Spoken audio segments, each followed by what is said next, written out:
G20 यानी group of 20 दुनिया की 20 सबसे बड़ी अर्थव्यवस्थाओं का गठन 1999 में किया गया था। G20 नेताओं की वार्षिक बैठक 2008 में शुरू हुई और समय के साथ अर्थशास्त्र और अन्य अहम वैश्विक मुद्दों पर चर्चा के लिए ये एक केंद्रीय फोरम के रूप में विकसित हुआ।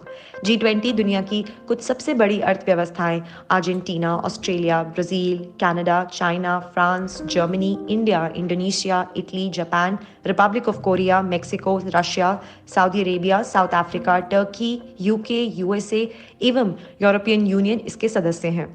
हर साल G20 के सदस्य नेता आर्थिक और वित्तीय मामलों पर चर्चा करने के लिए मिलते हैं और पारस्परिक मुद्दों पर नीति समन्वय करते हैं।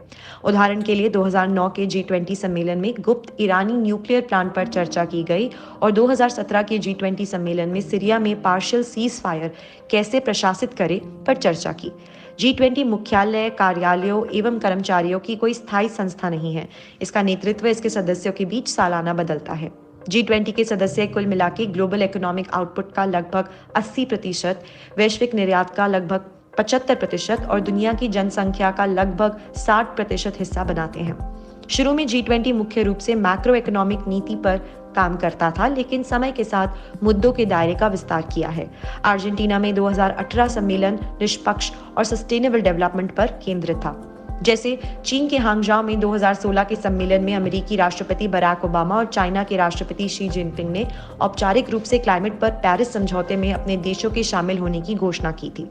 आर्थिक और वित्तीय चर्चा हर साल के सम्मेलन एजेंडा का केंद्र बिंदु बनी रहती है, लेकिन भविष्य में काम, आतंकवाद और वर्ल्ड हेल्थ जैसे मुद्दे भी ध्यान केंद्रित करते हैं। क्लाइमेट चेंज हाल के सम्मेलनों का केंद्र बिंदु रहा है, लेकिन बैठकों से इस मुद्दे पर कुछ ही प्रतिबद्धताएं सामने आई हैं।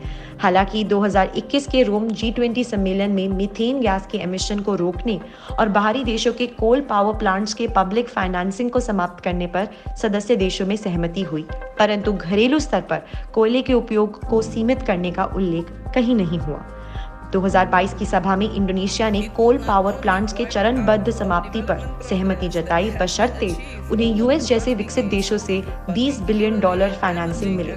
G20 देशों ने एक्सचेंज रेट्स में अस्थिरता से बचने के लिए ब्याज दरों में स्थिरता देने पर भी सहमति व्यक्त की।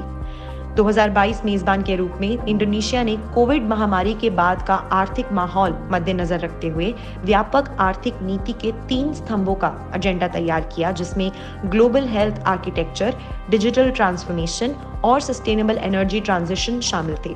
हालांकि पूरे साल G20 में यूक्रेन एवं रूस के युद्ध और परमाणु टकराव के डर पर विचार विमर्श प्रमुख था।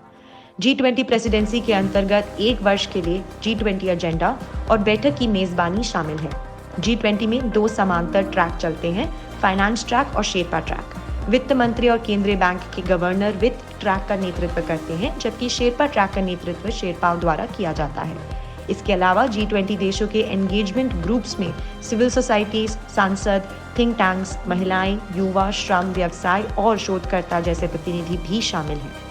क्योंकि G20 में परमानेंट सेक्रेटेरिएट नहीं है, प्रेसिडेंसी को ट्रॉयका पिछले, वर्तमान और आने वाले प्रेसिडेंसी देशों द्वारा समर्थित किया जाता है। भारत की अध्यक्षता के दौरान इस ट्रॉयका में क्रमशः इंडोनेशिया, भारत और ब्राजील शामिल होंगे।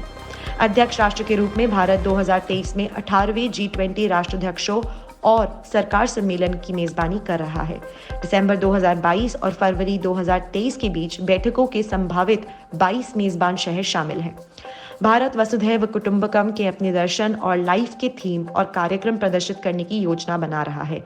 भारत सरकार के आधिकारिक प्रेस रिलीज के अनुसार दुनिया में सभी के लिए न्याय संगत और समान विकास के लिए एक स्थायी, समग्र, जिम्मेदार और समावेशी तरीके से प्रयास कर रहा है, वह भी उस परिस्थिति में जब हम इन आसान समय से गुजर रहे हैं।